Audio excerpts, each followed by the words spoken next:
हज़रत उम्र रज़ी अल्लाह ताला अन्हा ने कभी कोई ख्वाहिश नहीं की। एक दिन मछली खाने को दिल चाहा तो अपने ग़ुलाम यरका से इजहार फरमाया।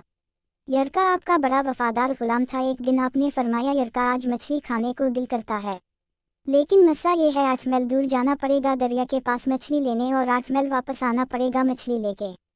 फिर आपने फरमाया, रहने दो, खाते ही नहीं। एक छोटी सी ख्वाहिश के लिए अपने आप को इतनी मशक्क़त में डालना अच्छा नहीं लगता कि 8 मील जाना और 8 मील वापस आना सिर्फ मेरी मछली के लिए। छोड़ो यरका, अगर करीब से मिलती तो और बात थी। गुलाम कहता है, मैं कई सालों से आपका खादिम था, लेकिन कभी आपने कोई ख्वाहिश की ही नहीं थी, पर आज जब ख्वाहिश की है तो मैंने दिल में ख्याल किया कि हज़रत उमर फ़ारूक ने पहली मर्तबा ख्वाहिश की है और मैं पूरी ना करूं। ऐसा कैसे हो सकता है? गुलाम कहते हैं, जनाब मीमरे ज़हर की नमाज़ पढ़ने गए तो मुझे मालूम था उनके पास कुछ मेहमान आए हुए हैं, असर इनकी वहीं हो जाएगी। गुलाम कहता है कि मैंने हज़रत मीमरे के पीछे नमाज़ पढ़ी और 2 रकत सुन्नत नमाज़ पढ़ कर मैं घोड़े पर बैठा, अरबी नस्ल का घोड़ा था, दौड़ा कर मैं दरिया पर पहुंच गया। अरबी नस्ल के घोड़े को 8 मील किया कहते। वहां पहुंचकर मैंने एक टोकरा मछली का ख़रीदा और हज़रत उम्र रज़ी अल्लाह ताला अन्हा की असर की नमाज होने से पहले मैं वापस भी आ गया और घोड़े को मैंने ठंडी छांव में बांध दिया ताकि इसका जो पसीना आया हुआ है वो खुश्क हो जाए और कहीं हज़रत उमर फ़ारूक देख ना लें। गुलाम कहता है कि घोड़े का पसीना तो खुश्क हो गया, पर पसीने की वजह से गर्दो गुबार घोड़े पर जम गया था, जो वाज़ेह नज़र आ रहा था कि घोड़ा कहीं सफ़र पे गया था। फिर मैंने सोचा कि हज़रत मीमरे फ़ारूक देख ना लें। फिर मैं जल्दी से घोड़े को ऊँट पर ले गया और उसे जल्दी से गुस्ल कराया और इसे लाकर छांव में बांध दिया।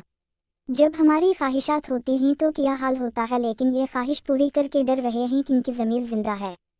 फरमाते हैं, जब असर की नमाज़ पढ़कर हज़रत उमर फ़ारूक आए, मैंने भी नमाज उनके पीछे पढ़ी थी। घर आए तो मैंने कहा, हुजूर, अल्लाह ने आपकी ख्वाहिश पूरी कर दी है, मछली का बंदोबस्त हो गया है और बस थोड़ी देर में मछली पका के पेश करता हूँ। कहता है, मैंने ये लफ्ज़ कहे तो जनाब उमर फ़ारूक उठे और घोड़े के पास चले गए। घोड़े की पुश्त पे हाथ फेरा, उसकी टांगों पे हाथ फेरा और फिर इसके कानों के पास गए और घोड़े का फिर एक कान उठाया और कहने लगे, यरका, तूने सारा घोड़ा तो धो दिया, लेकिन कानों के पीछे से पसीना साफ करना तुझे याद ही नहीं रहा, और यूं तो पानी डालना भूल गया। हज़रत मीमरे घुटनों के बल ज़मीन पर बैठ गए और कहने लगे, ओह यार यरका, इधर आ, तेरी वफ़ा में मुझे कोई शक नहीं है और मैं कोई ज़्यादा नेक आदमी भी नहीं हूँ, कोई परहेजगार भी नहीं हूँ। मैं तो दुआएं मांगता हूँ, ऐ अल्लाह, मेरी नेकियों और बुराइयों बराबर करके मुझे मुआफ़ फरमा दे। मैंने कोई ज़्यादा तक़वी इख्तियार नहीं किया और बात को जारी रखते हुए फरमाने लगे, यार एक बात तो बता, अगर ये घोड़ा क़यामत के दिन अल्लाह की बारगाह में फ़रियाद करे कि या अल्लाह, उन्होंने मुझे अपनी एक ख्वाहिश पूरी करने के लिए 16 मील का सफ़र तय कराया। ऐ अल्लाह, मैं जानवर था, बेज़बान था, 16 मील का सफ़र एक ख्वाहिश पूरी करने के लिए, तो फिर यरका तो बता, मेरे जैसा वजूद का कमज़ोर आदमी मालिक के हुजूर घोड़े के सवाल का जवाब कैसे देगा? यरका कहता है, मैं अपने बाप के फौत होने पर इतना नहीं रोया था जितना आज रोया। मैं तरफ उठा के हुजूर, ये वाली सोच, यह तो लोग अपने मुलाजिम को नचा दिखाकर अपना अफसर होना जाहिर करते हैं। गुलाम रोने लगा। हज़रत मीमरे फ़ारूक कहने लगे, अब इस तरह कर घोड़े को थोड़ा चारा इजाफी डाल दे और ये जो मछली लेके आए हो उसे मदीना के गरीब घरों में तकसीम कर दो और इन्हें ये मछली देकर कहना कि तेरी बख्शिश की भी दुआ करें और उम्र की माफ़ी की भी दुआ करें।